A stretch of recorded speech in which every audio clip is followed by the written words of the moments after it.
ఆ తర్వాత నన్ను చంపేది కాని బాబు.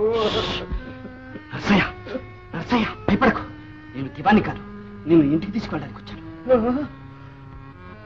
బాబు బుద్ధి గడ్డి తిన్నా దొరకు ద్రోహం చేశాను. ఆ పాపానికి దేవుడు నేను బతుకుండగానే నన్ను నరకంలో పారేశాడు. బుద్ధి వచ్చింది బాబు, బుద్ధి వచ్చింది బాబు. నర్సయ్య ముందు మనం ఇక్కడి నుంచి బయటపడాలి.